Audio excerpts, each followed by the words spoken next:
So here Gregor John Mendel 1822 to 1884, he conducted experiments on pea plants. He observed a number of generations and he understood the rules how the variations are inherited. So before we look into the work of Gregor John Mendel, first let us understand the basics of the traits, the variations or traits, the characters, how they are passed from generation to generation. See, we already discussed that every person, every organism is having two sets of chromosomes, two sets of genes that represent each character. So each trait is expressed by a gene that is a part of a DNA. See, in man, in his cell, he is having a pair of genes responsible for one character. Say for example length, that means height of the person. See, he is the father or the male. Height, he is having height. So he is having good height, that is some 6 feet height. I have written as a capital H, he is having good height. His height is determined by two genes, pair. The second one is, the second factor also determines the height, but it is small h, means short. But how one character is expressed out? Father is tall. Father is tall. Okay, better we take capital T for tall. So the tallness is controlled by two genes. The second gene is small t, means short. So a person is having two genes, one is telling you to grow tall, one is telling you to grow short. But only one is expressed out. He is tall. Means this is expressed out, it is there. He is having one more gene which tells that your height should be short, but it is recessive. The other gene is dominant, so that is why it is expressed out. For every character, a pair of genes are controlling. Even here, you see the mother, she is short. The height determining genes in her body, both are small t. Both genes are telling that short. So she is short here. So here, now there is reproduction by these two parents.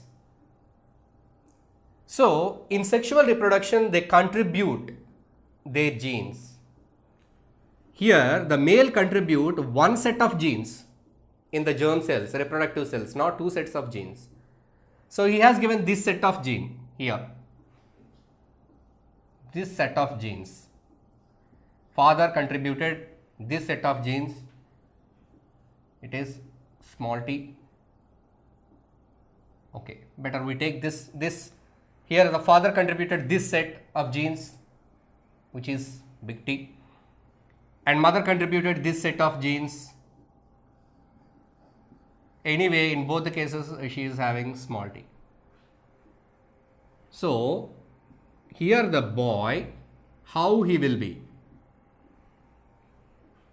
Tall or short? Here he has got a set of genes. In that set, one gene is determining the height.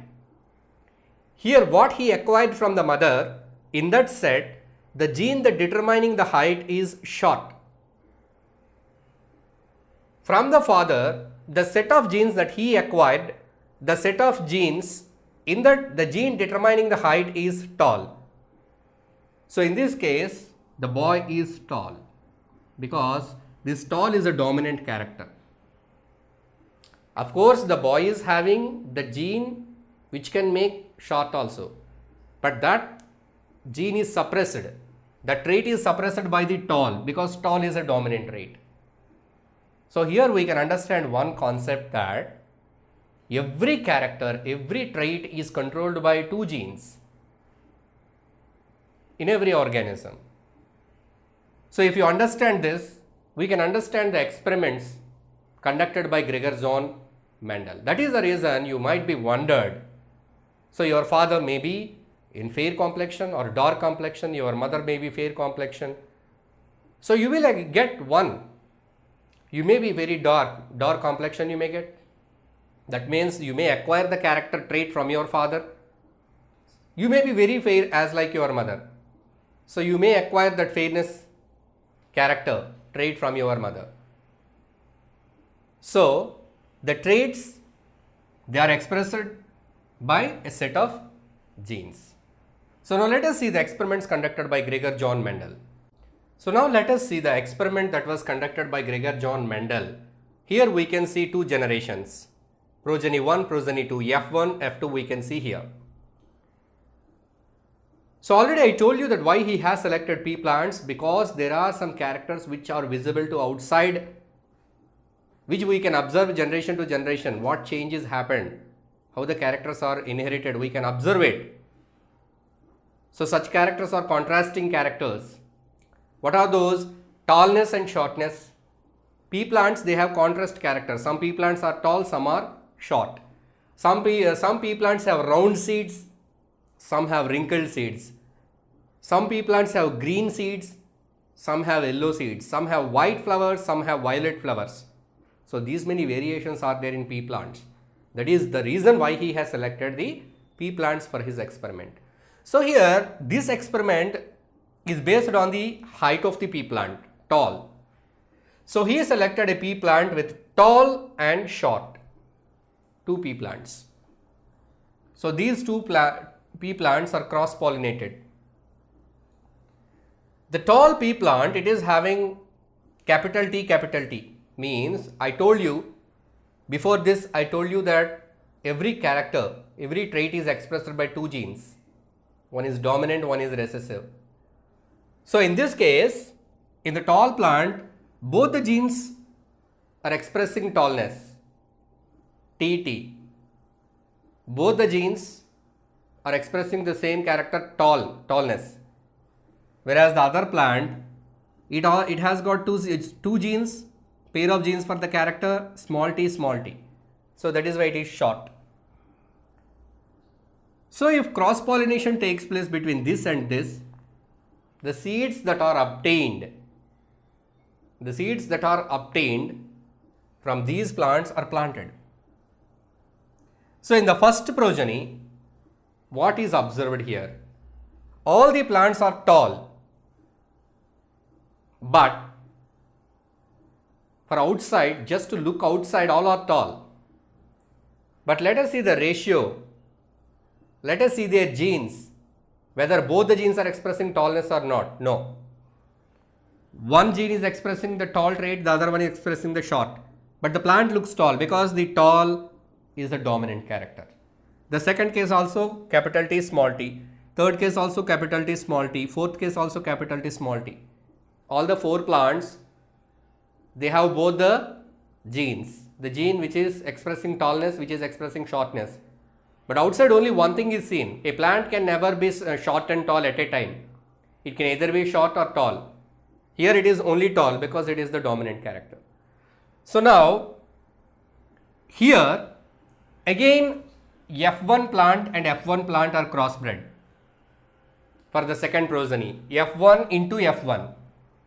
How is that F1? Here this is the F1. In F1, two genes, one is capital T, the other one is small t. One is expressing tallness, the other one is expressing shortness.